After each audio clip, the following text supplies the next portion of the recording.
همدیاران عزیز، من آمدم سیبزار. انا این سیب رئوفی. این سیب رو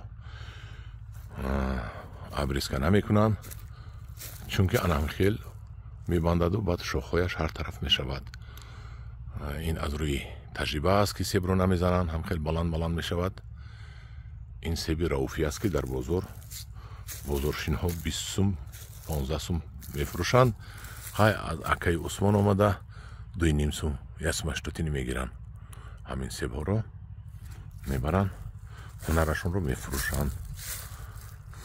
اینقدر در مشامم بوی خوش آمد. بوی گل سیب اینقدر بوی دارد. همدیاران عزیز، به طریق تلفن شما بوی رو میفهمید یا نه من نمیدونم. این زنبورها در گردی گل پروانه شده گشتند. پوری زنبور است تنهای گل. اینجا اگر یک کراوات مانید و روزی دراز خواب روید در داخل این بوی این نکهت این گل ها یک راحتی جان است.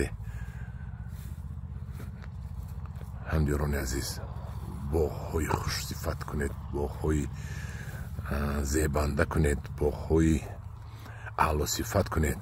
هر چی که غلطید گرفته باغتون در نشینانید که وای درد سرتون میشد. بعد از 5 سال باز کنده میپرتوید.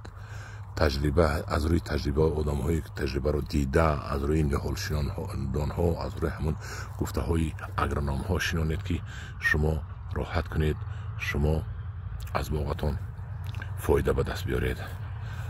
همدیاران عزیز، انا این سیب است. این سیب سمرینک است.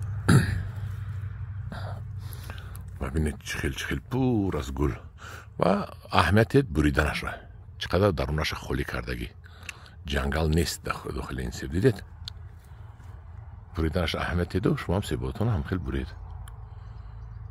این سیب ها چنان دارو میزنن، چنان دارو میخورن هر سال که موندن گیرید. این سیب رئوفی حالی نو گل کرده شده است، نو بر کرده شده است. سیب رئوفی هم بسیار میبندد.